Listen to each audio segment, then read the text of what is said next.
priority matrix looks like this. In the top right-hand corner, you will see a green area labelled strengths. In the lower right-hand corner, you will see a light red area labelled priorities. Using data from your survey, we identify whether organisational practices are strengths, priorities, or neither a key strength or priority.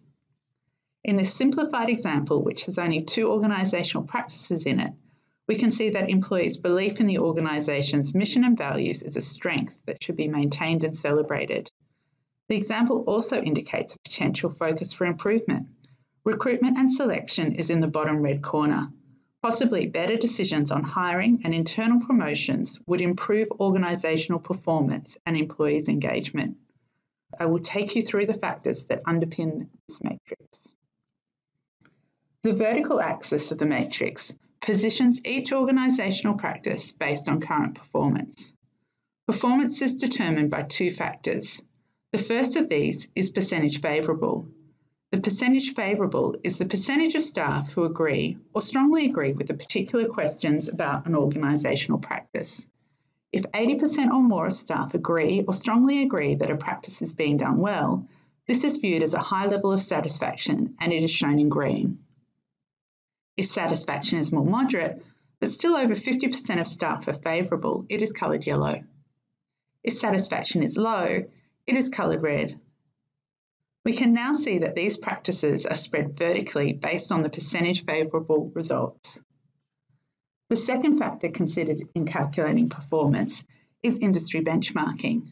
We want to understand how the survey results compare to other organisations. To do this, we compare the percentage favourable results to the industry average. Let's see what happens to the position of these practices when we add in the benchmarking. The survey results for organisation direction are 10% above the industry average. This moves it higher on the performance axis.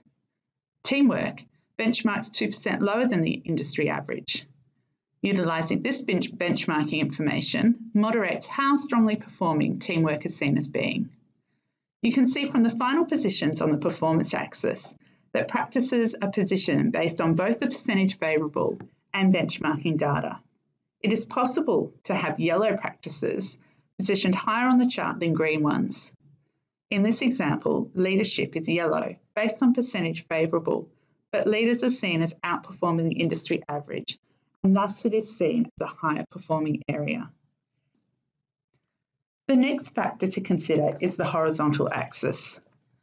Organisational practices are positioned along the horizontal axis based on their likely impact. Practices positioned to the right-hand side of the figure have a higher impact, and those on the left have a lower impact. How do we establish the level of impact? We do this by analysing your survey data to establish the relationship between organisational practices. In statistical terms, we use correlations to underpin this analysis. As we've seen before, this slide shows the current performance of different organisational practices through their position on the vertical axis. Now let's see which practices have a higher and lower impact. Those practices that have a higher impact will end up on the right-hand side, and those with a lower impact will move to the left.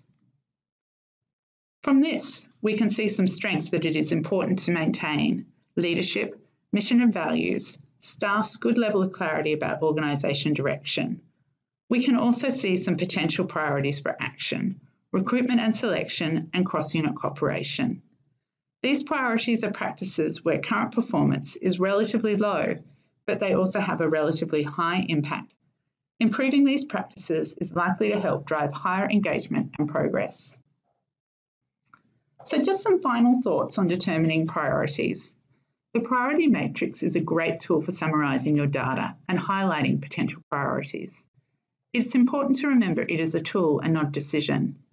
Other data to look at includes data in the rest of your survey reports, like question level data and text comments, other business information, and you can also get more information from staff when you share survey results or explore issues in focus groups.